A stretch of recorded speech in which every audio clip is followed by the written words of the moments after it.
안녕하세요. 최미연 변호사입니다.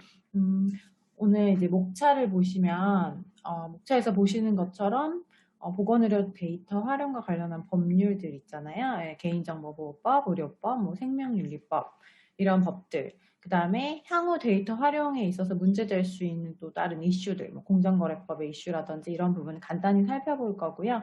그 다음에 이제 올해 1월에 가이드라인에 새로 추가된 계약서가 있어요. 그래서 가명정보 제공 및 활용 계약서라고 해서 이런 이 계약서의 내용을 간단히 짚어보고요. 그 다음에 데이터 활용할 때 문제될 수 있는 사례들에 대해서 간단히 살펴보고 또 Q&A가 있으면 Q&A 시간을 갖도록 하겠습니다. 먼저 개인정보보호법 개정이 됐잖아요. 그래서 개정과 보건의료 데이터 활용에 대해서 살펴보겠습니다. 빅데이터 중요성은 지금 다들 알고 계셔서 여기 이제 강의를 들으시는 것 같아요. 그래서 알파고 얘기도 당연히 다 알고 계시고 결국은 알파고가 인공지능으로서 그렇게 뛰어난 뭔가 능력을 발휘할 수 있는 것은 데이터가 그 안에 집적이 돼 있기 때문이잖아요. 그래서 그 데이터의 중요성 이런 것 때문에 계속 이제 개인정보보호법이라든지 이런 개정 논의가 있어 왔고요.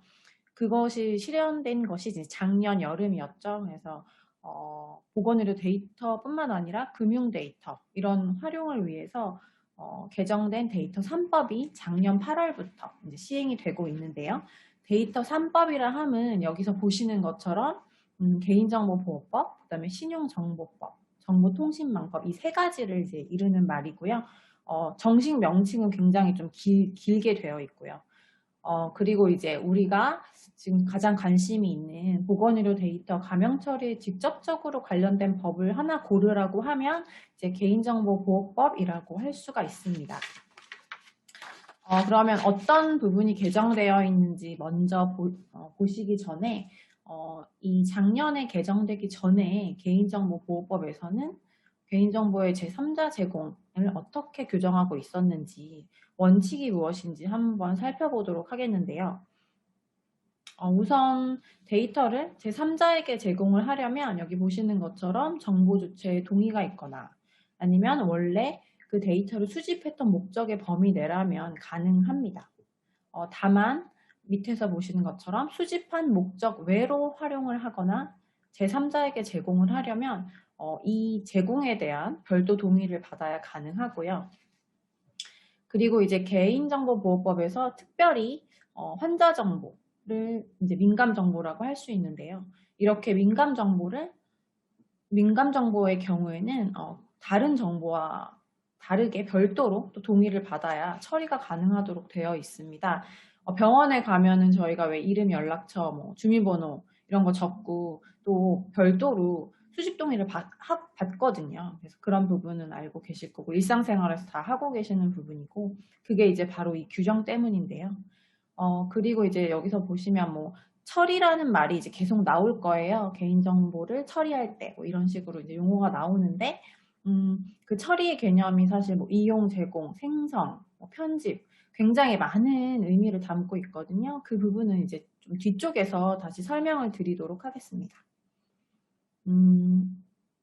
그렇다면 이렇게 의료기관이 보유한 환자 데이터, 뭐 진료기록 같은 그런 환자 데이터들, 보건의료 데이터는 원래 환자의 진료를 위해서 수집한 데이터겠죠. 네, 목적이 일단 진료 목적으로 정해져 있는데 그러한 환자의 데이터를 기존의 진료 목적이 아니라 과학적 연구 같은 목적을 위해 이용하거나 제3자에게 제공을 하는 경우가 이제 생기는 거잖아요. 그래서 이게 바로 개인정보보호법에서 말하는 목적 외 이용에 해당합니다. 그래서 사실은 이런 경우에는 제3자 제공을 한다든지 아니면 내부적으로 목적 외로 사용하고자 하면 그 환자의 동의를 별도로 얻어야 되는 것이 원칙이에요. 이게 이제 기존의 개인정보보호법에 나오는 규정이고요.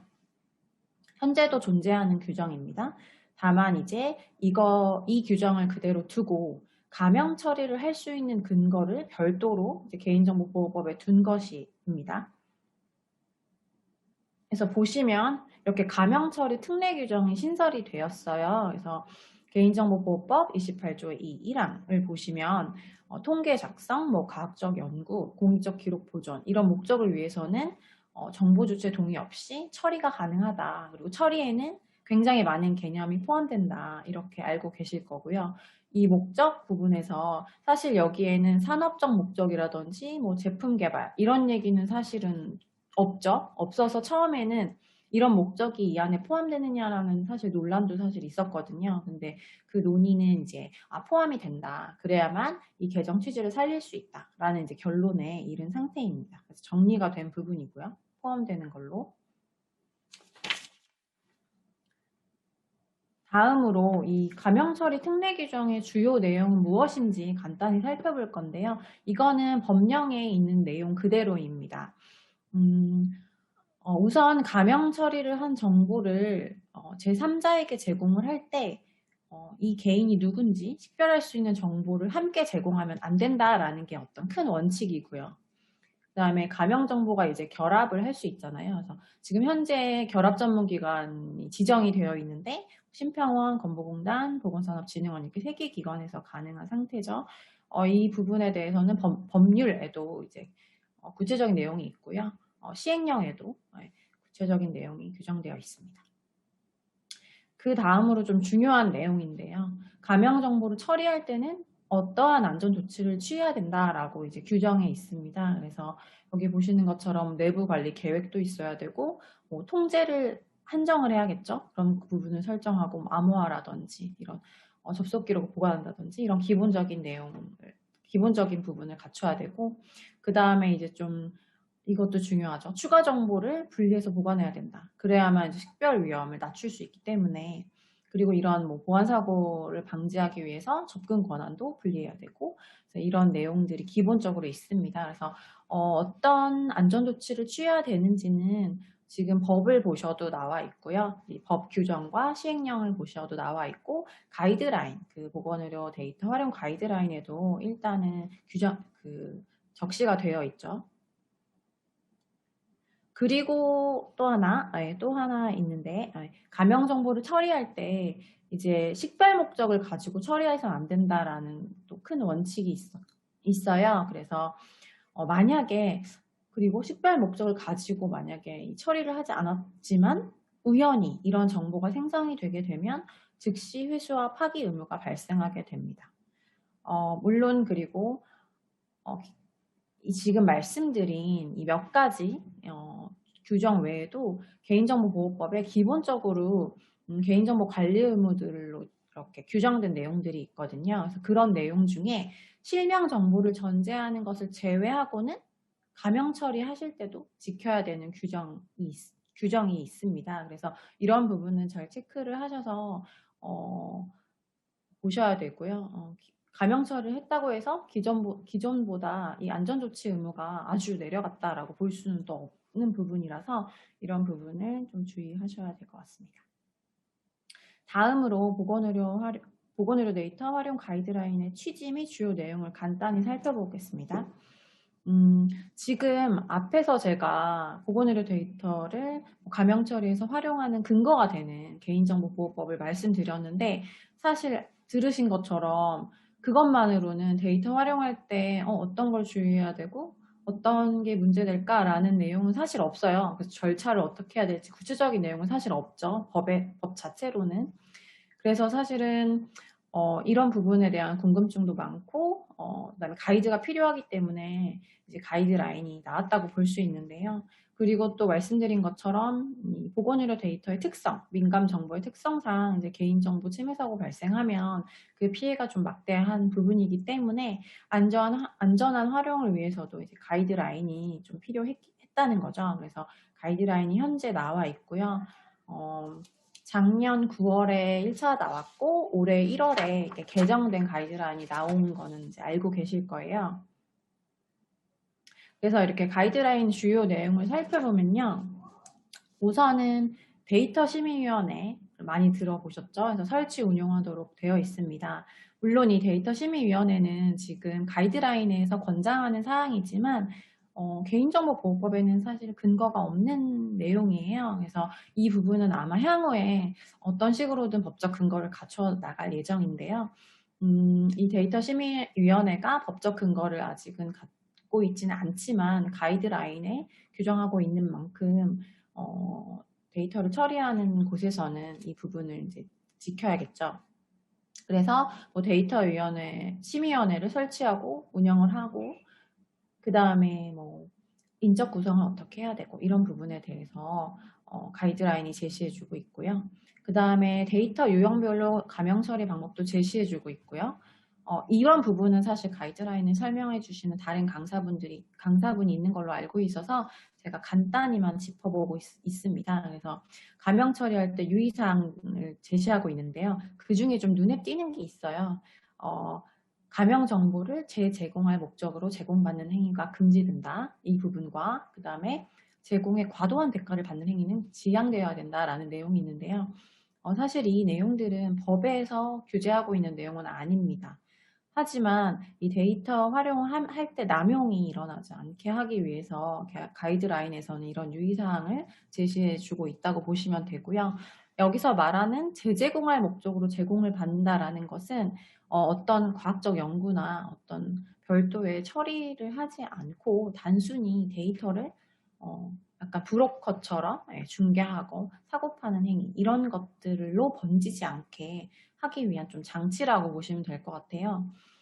그 다음에 안전보호 조치랑 벌칙이 있는데요. 이 부분은 사실 법령에 다 나와 있는 내용을 다시 한번 짚어주는 차원에서 가이드라인에 나온 걸로 알고 있습니다. 그래서 아주 간단히 가이드라인 내용을 봤고요. 그 다음에 이제 의료법, 생명윤리법과 보건의료 데이터 활용에 대해서 살펴보도록 하겠습니다.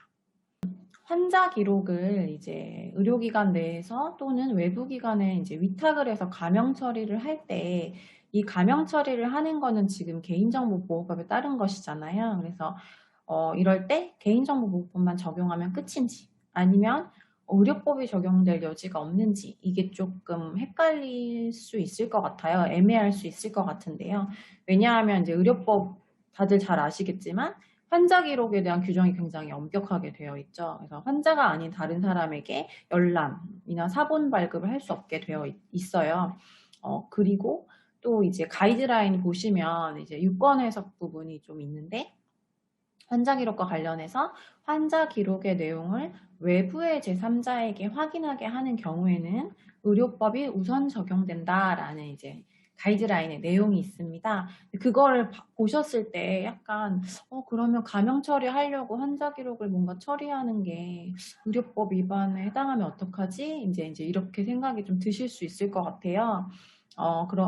그러면 이제 이게 제3자 제공인데 일종의 그렇다면 의료기관 내부에서 직접 환자 기록을 뭐 감형 처리를 한다든지 아니면 이제 내부적으로는 좀 감형 처리가 어려워서 외부의 이제 기관에 위탁을 해서 감형 처리를 하는 경우를 이게 환자 기록을 외부의 제3자에게 확인하게 하는 경우 내지는 제3자에게 제공하게 하는 경우라고 볼 수 있을까? 이제 이런 질문이 가능할 것 같은데요. 일단은 결론은 감형 처리를 내부에서 한다거나 아니면 위탁해서 하는 것 자체는 의료법에서 말하는 이 내용을 외부의 제3자에게 확인하게 하는 경우는 아니기 때문에 의료법 적용 대상은 아니다라고 정리는 할 수 있을 것 같아요. 왜냐하면은 이제 이유를 이제 설명을 드리면 일단 가이드라인에서 말하는 그 의료법이 우선 적용된다라는 사례는 환자 기록의 내용을 그 실명 기록 그대로 그 원래 규정에 그렇게 되어 있는 거죠. 실명이 그대로 담겨 있는 그 기록을 제3자에게 확인해 주는 경우를 제한하고 있다고 보시면 되고요. 그런 제3자 제공을 의미하는 경우고 또 하나는 이제 개인정보보호법에서 말하는 이제 제3자 제공과 그 위탁 개념이 좀 달라요. 그래서 이 부분은 제가 뒤에서 판례를 소개해 드릴 때 말씀을 드릴 건데, 그래서 내부에서 당연히 그 감형 처리를 하는 거는 외부의 제3자 제공이라고 볼 수 없고, 또한 외부의 감형 처리를 위탁하는 것도 그 위탁하는 행위는 제3자 제공에는 해당하지 않거든요. 법적 개념상. 그렇기 때문에 결국 이렇게 위탁과 제3자 제공이 개념이 다르기 때문에 아까 말씀드린 것처럼 개인정보보호법에 따라서 적절하게 가명 처리를 하게 되면 이게 의료법 위반 이슈로 번지지 않는다라고 이제 말씀을 드릴 수 있고요. 그 다음으로 이제 생명윤리법 이슈를 좀 말씀드리려고 해요. 이 슬라이드를 제가 못 보여드렸네요. 그래서 개인정보보호법에 따른 가명 처리로서 적법한 이상 의료법 위반이라고 볼 수 없다라는 이제 결론을 말씀드렸고, 다음으로 이제 생명윤리법에 관련된 부분인데요. 제가 이제 얘기를 들어보면 이제 병원에서 뭐 IRB라는 어떤 큰 관문이 있고, 그 다음에 이제 이렇게 가명 처리를 하더라도 이제 데이터 심의위원회라는 또 심의를 거쳐야 되고 이렇게 굉장히 좀 어려움이 많다라고 들었습니다. 네, 이제 생명윤리법과 보건의료 데이터 활용은 어떻게 되는 것인지, 아니면 또는 뭐 개인정보보호법과의 관계는 어떻게 되는 것인지를 좀 간단히 살펴보려고 하는데요. 일단은 가이드라인에 있는 내용을 한번 보여드리려고 해요. 그래서 가이드라인에 보시면 이렇게 IRB 면제 및 연구 대상자 동의 요 부분과 관련해서 이제 유권 해석을 이제 생명윤리 정책과에서 한 게 있는데, 이 내용을 살펴보시면 개인정보보호법에 따라서 가명 처리를 하게 되면 이 생명윤리법의 익명화에 포함된다라고 이제 해석을 해주고 있고요. 그래서 의료기관에서 이제 진료 목적으로 수집한 의료 데이터를 가명 처리해서 연구하고자 할 때는 이 생명윤리법상의 IRB 심의와 연구 대상자 동의를 면제할 수 있다라고 이런 가능성을 열어두었는데요. 이게 이제 가이드라인의 FAQ 이제 16번에 나온 사항이기도 해요. 이제 거기에 이제 있는 부분이기도 하고, 유권 해석을 써주신 부분에 있는 부분이기도 하고요. 그리고 여기 슬라이드에는 제가 넣지는 않았는데 FAQ 17번을 나중에 이제 가이드라인에서 보시면 이렇게 나와 있어요. 그래서 의료기관의 인간대상 연구에 대해서는 생명윤리법을 따르고 개인정보를 개인정보보호법상 과학적 연구 목적으로 가명 처리해서 활용할 때는 가이드라인을 따른다, 이렇게 되어 있거든요. 그래서 이거를 보시면 약간 어려우실 것 같다는 생각이 제가 좀 들었어요. 그러니까 이게 사실 생명윤리법, 개인정보보호법, 지금 의료법 이 법들이 사실 지금 이 가명 처리 특례가 생기면서 해석하기가 좀 많이 어려워졌거든요. 그래서 조금 헷갈릴 수 있을 것 같은데, 이제 이 해석을 좀 정리를 해보면, 지금 생명윤리법에 따라서 익명화를 해서 이루어지는 인간대상 연구는 당연히 이제 생명윤리법이 우선 적용이 된다고 보시면 되고요. 그 다음에 이제 개인정보보호법에 따라서 뭐 진료 데이터라든지 뭐 그런 병원이 보유하시고 계시는 데이터들을 가명 처리한 경우에는 일단 이 부분은 생명윤리법상 뭐 이걸 이제 인간대상 연구에 활용한다든지 이럴 때 익명화한 것으로 간주를 해주고, 그 다음에 좀 IRB 심의라든지 이런 부분이 과도하거나 불필요할 수 있기 때문에 이런 부분을 면제할 수 있다라고 이제 해석을 해주신 거고요. 물론 이런 경우에 이제 데이터 심의위원회 심의는 받아야겠죠. 이제 데이터 그 가명 처리는 개보법에 따라서 됐기 때문에 제가 이제 개인정보보호법, 그다음에 개보법이란 용어를 왔다 갔다 하면서 쓸 거예요. 그래서 개보법이라고 쉽게 좀 줄여서 설명드리는 게 좀 말하기가 좀 수월한 편이어서요.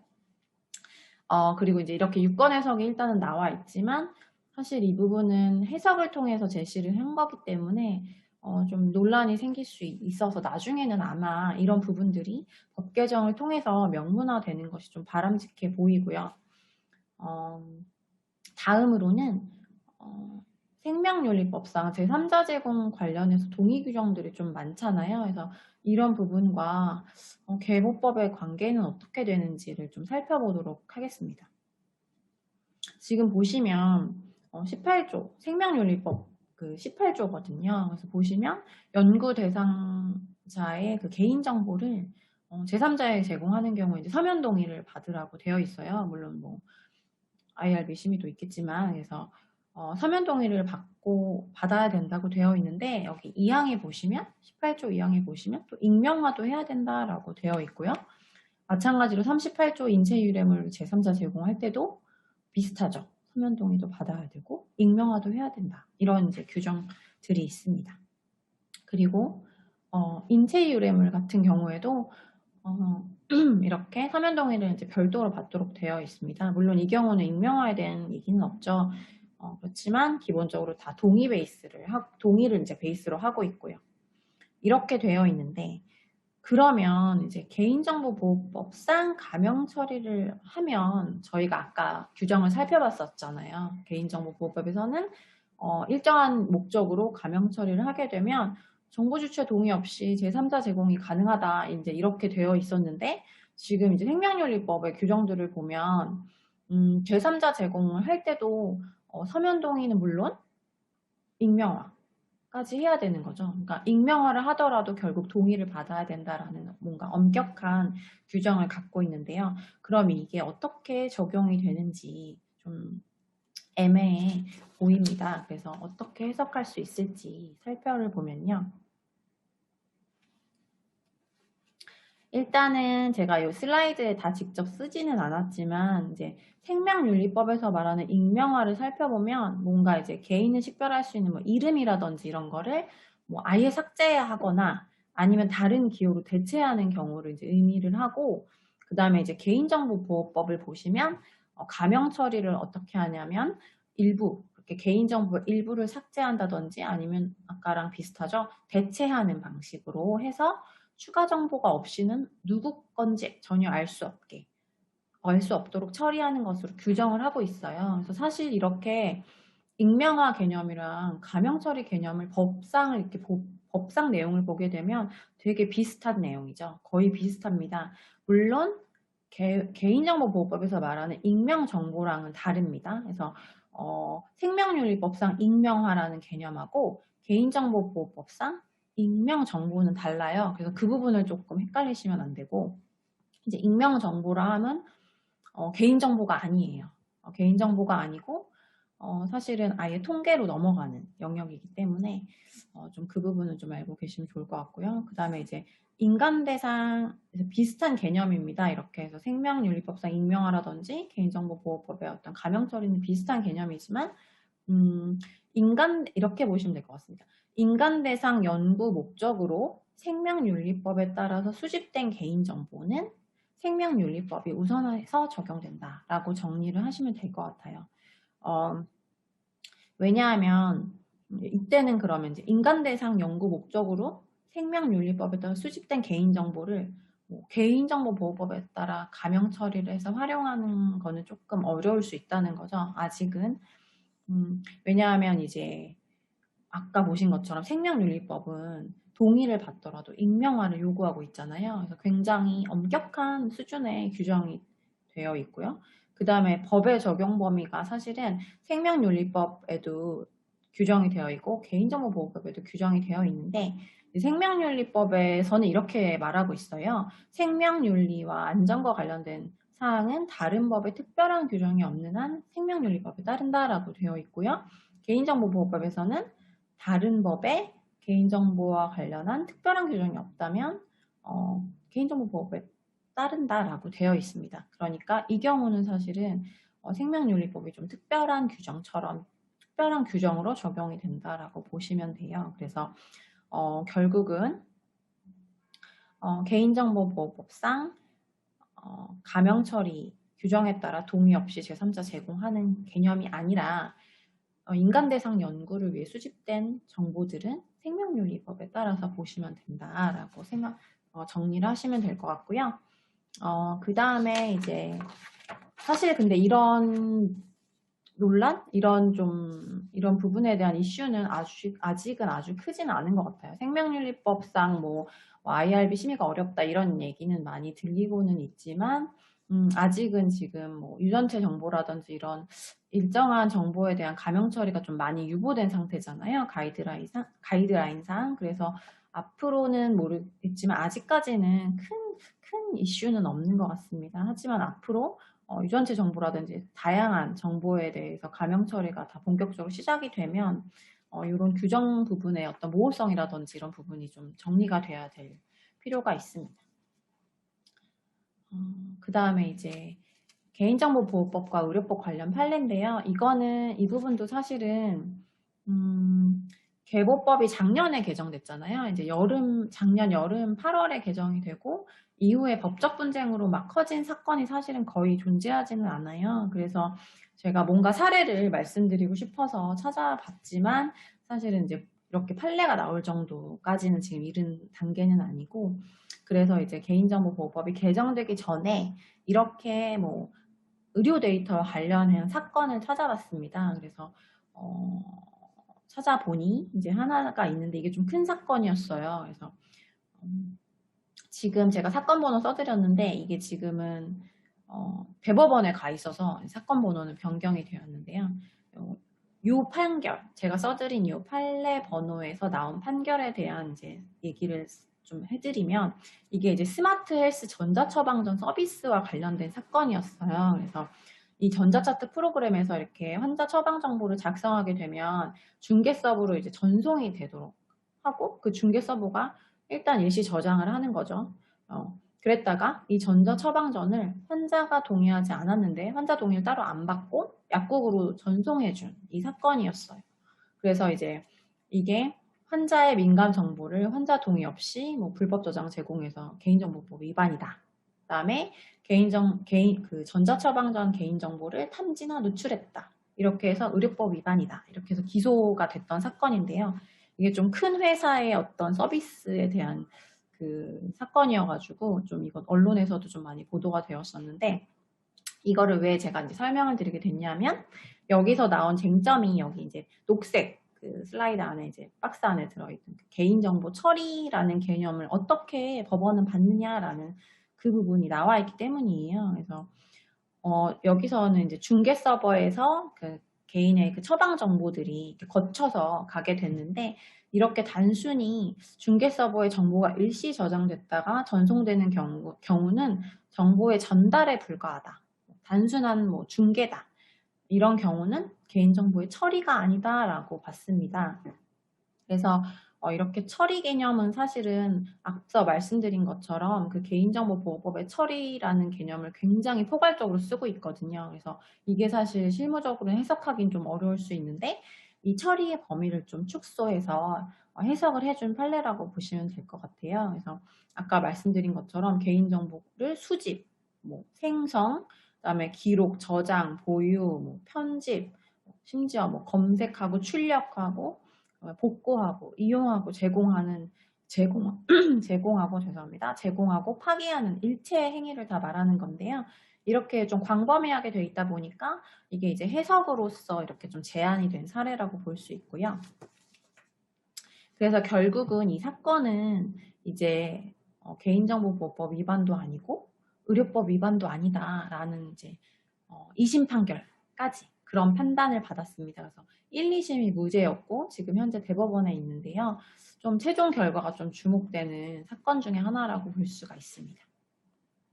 그 다음으로 하나의 판례를 또 하나 설명을 드리면요. 이거는 아까 제가 아주 살짝 말씀을 드린 건데, 뭐 가명 처리를 위탁하는 경우하고, 그래서 처리를 위탁하는 개념하고 제3자 제공한다는 개념은 다르다라고 말씀을 드렸었잖아요. 그게 사실은 법에서 이렇게 해주진 않았거든요. 정의를 내려준다든지 뭐 설명을 해주는 규정은 사실 없고, 이 부분은 사실 판례로 이렇게 정리가 된 개념이에요.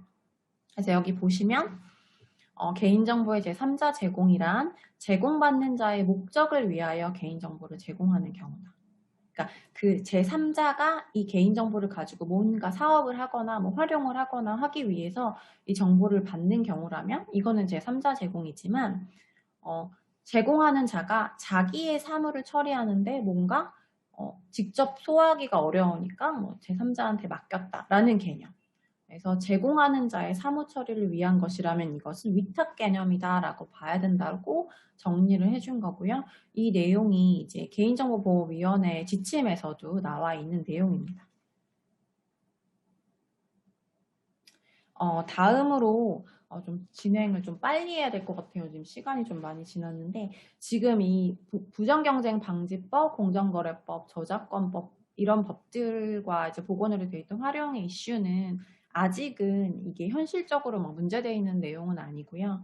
가능성이 있는 이제 위반의 여지라든지 앞으로 규제가 생길 수 있는 부분들에 대해서 간단히 볼 거고요. 지금 먼저 보시면 이제 부정경쟁 방지법에 관한 이슈예요. 이거는 이제 보통 생각하시면 부정경쟁 행위 또는 타인의 영업비밀을 침해하는 행위 이런 것과 관련된 법인데요. 여기서 보시면 이 법에 위반될 수 있는 사안은 아마 밑에 타인이 편집한 데이터 또는 타인이 가명 처리한 가명 정보를 무단 도용해서 자신의 업무에 사용했다라고 한다면 이 부분은 뭐 부정경쟁 행위라고 이제 판단을 받을 수 있다. 뭐 이런 부분이 있고요. 그다음에 영업비밀 침해 행위에도 해당할 수 있겠죠. 그래서 영업비밀로 좀 기밀성을 갖추고 비밀로서 뭔가 관리를 하고 있는 데이터 정보였다면 이런 거를 무단으로 뭔가 반출한다든지 하는 행위를 했을 때는 역시 영업비밀 침해 행위에 해당해서 이 부정경쟁 방지법 위반이 될 수 있습니다. 다음으로 공정거래법 이슈인데요. 이 공정거래법 이슈는 뭐 담합이라든지 이런 얘기는 많이 들어보셨을 거예요. 제조사들이 서로 이제 짜고선 뭔가 가격을 담합한다든지 이런 거 많이 들어보셨을 텐데 실제로 이거는 아직은 이런 사례가 막 발생하진 않지만 향후에는 어떤 특정한 데이터를 많이 갖고 있는 기관이 제3자들의 어떤 데이터 접근을 거부한다든지 아니면 데이터의 접근을 차별해서 뭐 허락을 해준다든지 아니면은 그런 행위 그 다음에 데이터 끼어 팔기라는 용어는 사실 아직은 적절하지 않죠. 데이터를 사고 판다 특히 이제 뭐 다른 데이터면 모르겠지만 보건의료 데이터에는 사실 이 용어는 적절하지 않지만 실제로는 향후에는 빅데이터 관련해서 이제 논문 등에서 많이 언급이 되고 있는데요. 이런 부분이 문제될 가능성이 있다라는 부분을 알아놓으시면 좋을 것 같습니다. 그래서 나중에는 이것들이 법의 테두리 안으로 다 들어와서 꼭 다 규제를 받게 되겠죠. 다음으로는 이제 지적재산권 이슈도 발생할 수 있는데요. 이제 병원에서 열심히 이렇게 가명 정보를 처리해서 뭔가 결과물을 만들었을 때 그런 부분에 저작권법이 이제 적용이 될 수 있는 저작권으로서 인정이 될 수 있는 여지가 있다라는 부분인데요. 만약에 의료정보 데이터를 뭔가 체계적으로 뭔가 구성을 하고 그 다음에 이제 어떤 이용자들이 개별적으로 그 데이터에 접근을 하거나 아니면 뭔가 검색을 해서 할 수 있는 어떤 조건이 갖춰지면 데이터베이스로서 뭔가 보호를 받을 수 있을 것이라는 또 논의가 있고요. 그 다음에 데이터를 분석한다든지 뭐 가명 처리한 데이터 자체가 만약에 단순한 작업이 아니라 뭔가 특별한 뭐 각자의 뭐 특정한 어떤 방법을 통해서 편집이 됐다면 이게 또 편집 저작물로서 보호를 받을 수가 있을 거예요. 그래서 이런 부분도 지금 논의가 이루어지고 있는데 향후에는 이제 가명 처리 방식도 뭐 좀 더 정착이 되고 하면서 이런 논의도 활발해질 것으로 보입니다. 아직은 이제 명확한 뭐 사례는 없는 상태고요. 그 다음으로 이제 가명정보 제공 및 활용 계약서의 이제 내용을 좀 간단히 살펴보겠습니다. 지금 가이드라인에 첨부된 이 계약서 같은 경우는 표준 계약서라고 보시면 돼요. 그래서 표준 계약서를 이제 기본으로 하시고 필요한 내용이 추가되거나 아니면 약간의 변경이 필요하신 부분은 변경을 하시면 되고요. 크게 계약 일반론, 그 다음에 계약 체결 단계에는 뭐가 있는지, 그 다음에 계약 기간 중, 그러니까 계약의 효력이 지속되는 기간 중에 관련된 규정, 그 다음에 계약의 이행상 장애가 발생했을 때, 그 다음에 계약이 종료됐을 때 이렇게 크게 나눠서 제가 이제 목차를 잡아봤고요. 일단은 지금 계약 일반론 규정을 보시면 여기에서 여기에서 이제 1, 2, 3조 이렇게 되어 있는데 1, 2조나 3조 같은 경우는 일반적으로 다 그 계약서 규정에 들어있는 내용이에요. 그래서 2조 같은 경우는 이제 개별 계약과의 관계인데 보통 지금 이 데이터 같은 경우는 한 개만 제공하는 게 아니라 아마 데이터 세트가 가기 때문에 목록을 만약에 따지자면 굉장히 길 수 있거든요. 그래서 이런 것들을 계약서 안에 넣기에는 본문에 넣기에는 너무 좀 길 수 있어서 이런 부분은 부속 합의서로 정할 수 있다고 이제 이렇게 되어 있는 부분이고요. 그 다음에 용어의 정의는 사실은 다 법상 용어를 따르도록 되어 있어요. 일단 기본적으로. 근데 이제 계약 당사자들 간의 합의로 뭔가 새로운 규정을 넣었을 때 그 용어의 정의가 필요하다라고 판단하시면 추가적으로 정의 규정을 넣을 수 있고요. 지금 현재 그 표준 계약서에 있는 정의 규정은 일단 법상 있는 걸 제외하고 추가 정보에 대한 정의 규정이 존재하고 있죠. 다음으로 뭐 18조, 19조, 20조 이런 부분들도 사실은 계약의 아주 일반적인 규정이에요. 그래서 어느 계약이든지 다 들어가는 규정들이고요. 그래서 이 부분은 좀 간단히 넘어가도록 하겠습니다. 그 다음으로 계약 체결 단계인데요. 계약 기간을 좀 정해 놓으셔야 될 것 같아요. 데이터라는 게 사실은 데이터를 어떤 물건과 달라서 데이터는 한번 제공하면 회수한다는 개념이 사실은 쉽지는 않잖아요. 그래서 계약 기간 동안에 이 데이터를 쓸 수 있다라고 좀 명시를 해주셔야지 명확할 것 같습니다. 그래서 사실은 정보를 제공해 놓고 뭐 기간이 끝나면 파기하거나 반환하라 이런 규정을 많이 넣는데 그렇다 하더라도 이 계약 기간을 꼭 정해주셔서 그 기간 안에만 활용이 가능하도록 하는 게 꼭 필요할 것 같고요. 다만 일반적인 계약에서는 자동갱신 규정을 두는 경우가 많아요. 근데 이제 이 데이터 특성상 자동갱신을 하는 것이 조금 위험할 수 있기 때문에 일단은 표준안에는 없는 상태고요. 그 다음으로 이제 5조 보시면 제공 대상 데이터가 무엇인지, 방식이 무엇인지, 이제 방식은 좀 안전한 방식을 택해야겠죠. 그래서 이런 부분에 대한 이제 기재가 필요할 것 같고요. 이제 비용 지급 관련해서 이게 이제 가이드라인에 있는 내용이죠. 가이드라인에 있는 내용을 이제 계약 당사자들이 이 부분을 준수하겠다라는 취지로 이제 넣을 수 있는 부분이고요. 아까 말씀드린 것처럼 데이터 남용 방지 취지로 이 규정이 들어있다고 보시면 되겠습니다. 다음으로 10조와 11조가 있는데요. 이거 같은 경우는 이제 이것도 사실은 계약서에서 일반적으로 들어가는 규정은 맞아요. 근데 10조 같은 경우는 특히 어떤 정보, 회사의 뭐 영업비밀이라든지 아니면 이렇게 보건의료 데이터를 제공할 때 넣는 규정인데요. 그러니까 정보 제공자가 사실 정보를 제공해주면서 그 정보가 불법 정보이면 안 되잖아요. 그래서 이거는 적법하게 지금 내가 제공해 줄 수 있는 권한이 있다. 이런 부분 또는 뭐 지식재산권 침해된 부분이 없다.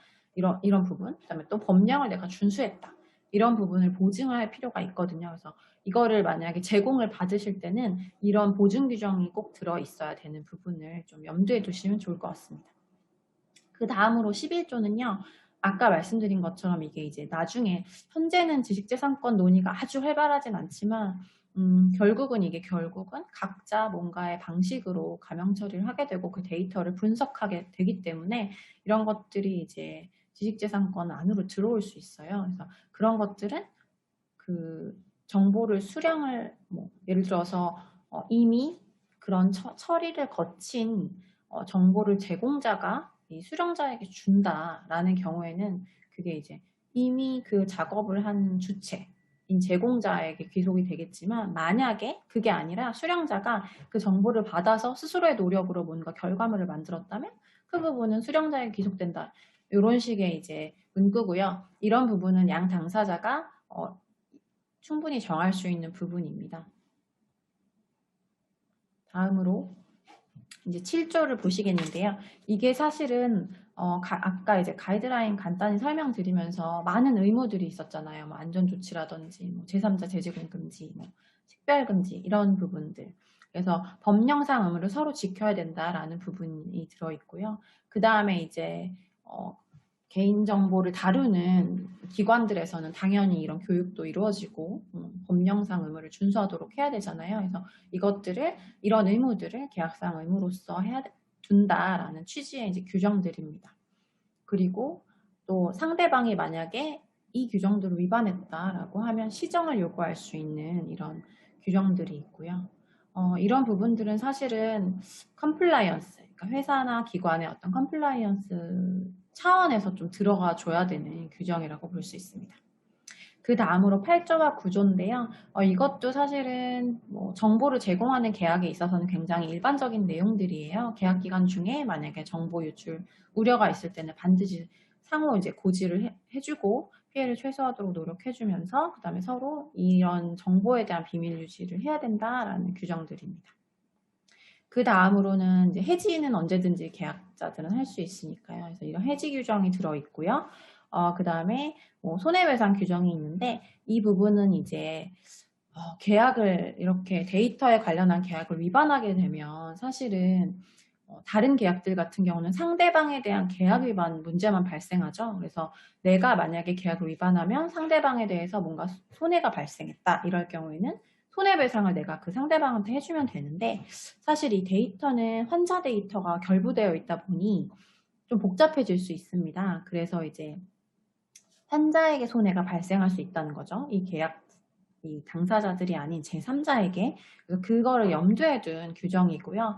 만약에 정보 유출이 발생해서 그럼 환자 같은 정보 주체에 대해서 손해가 발생했다. 그래서 그들에게 손해배상을 해줘야 된다라고 했을 때 구상권을 행사할 수 있도록. 그러니까 잘못하지 않은 쪽에서 잘못한 쪽한테 내가 지금 환자한테 너 때문에 배상을 해줬는데 그 부분은 그럼 네가 책임져라 라는 이제 취지의 규정입니다. 쉽게 설명드리면요.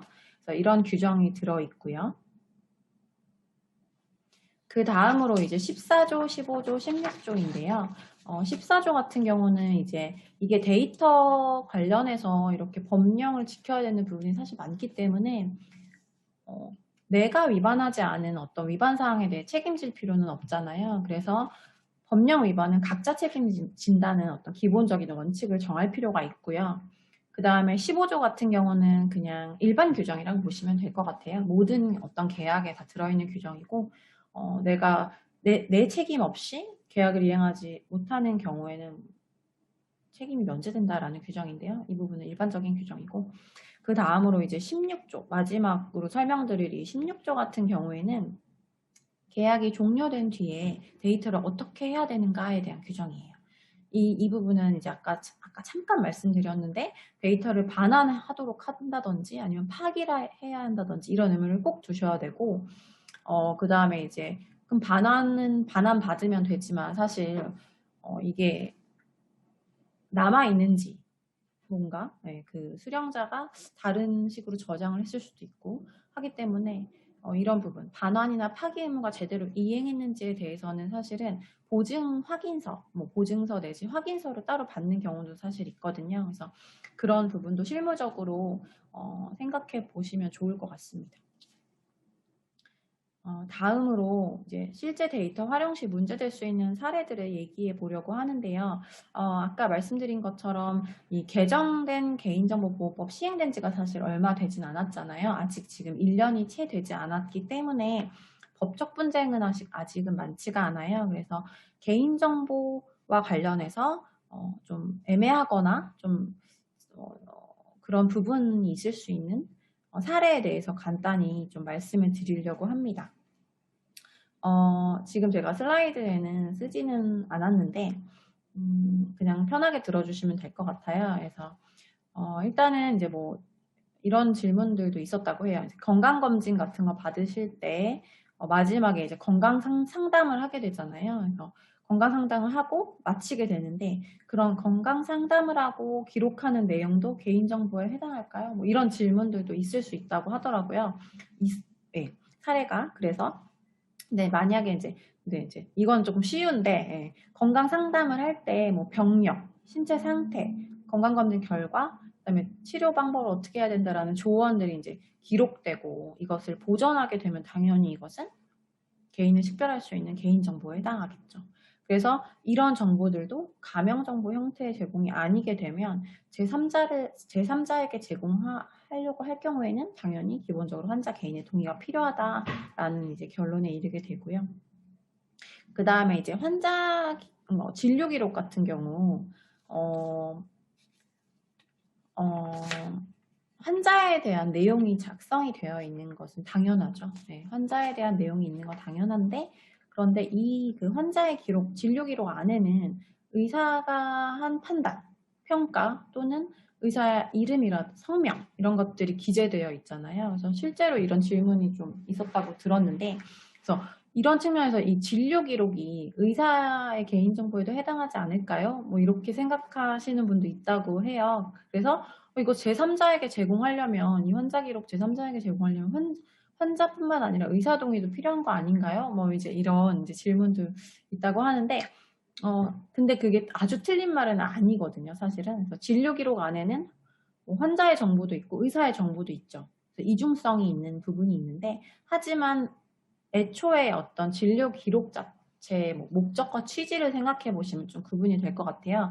이거를 작성하는 이유가 환자에 대한 데이터를 뭔가 기록하고 보존하기 위한 것이잖아요. 그래서 이것은 환자에 대한 개인정보라고만 보시면 되고, 결국 동의는 환자 동의만 받으시면 되는 경우고요.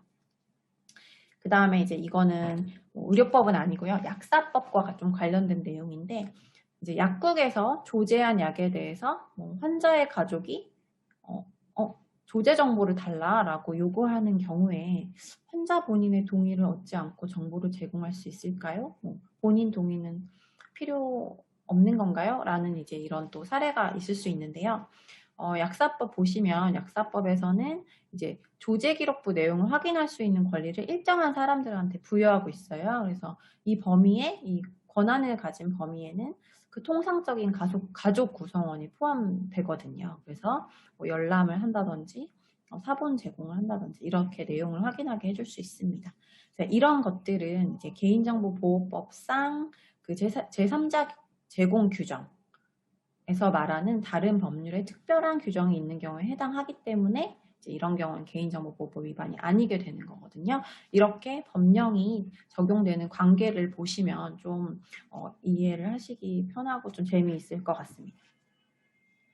그 다음에 이제 이런 요새는 이제 민간 보험회사 등에서도 이제 뭐 의료기관에 대해서 치료 진단서라든지 그 결과에 대한 기록 조회를 요청을 하죠. 그래서 그럴 때 이제 민간 보험사가 환자 본인으로부터 동의서를 미리 받은 거예요. 이걸 조회할 수 있다. 받아서 병원 의료기관에게 이렇게 제시를 하면서 본인의 동의가 있었으니까 이거 데이터 주세요라고 이제 하는 경우에 그러면 이거 본인 동의서 있으니까 데이터를 바로 제공해도 될까요? 이제 이런 이제 질문이 있을 수 있는데, 사실은 이렇게 이미 동의서가 있는 경우라면 본인으로부터 직접 동의서 자체를 받을 필요는 사실 없을 것 같습니다.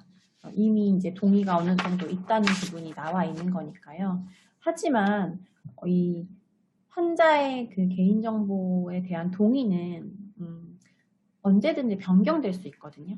네. 그래서 예를 들어서 이 동의서에 서명할 보험회사가 갖고 온 그 동의서에 서명할 당시에는 제공해도 좋다고 동의를 했더라도 이게 뭐 며칠 아니 며칠이 아니라 뭐 몇 주, 몇 달 후에 이 동의가 계속 유효하다고 볼 수 없거든요. 그래서 이런 경우에는 다시 한번 본인의 의사를 확인할 필요가 있다라고 보는 것이 안전하고요. 이렇게 본인의 의사를 확인하는 데 있어서 이 시의성이 되게 중요한 것 같아요. 이제 업무를 하실 때 미리 받아놓은 동의는 사실 의미가 없을 수 있다는 점을 좀 주의하시면 좋을 것 같습니다. 이상으로 오늘 강의 마치겠습니다. 경청해 주셔서 감사합니다.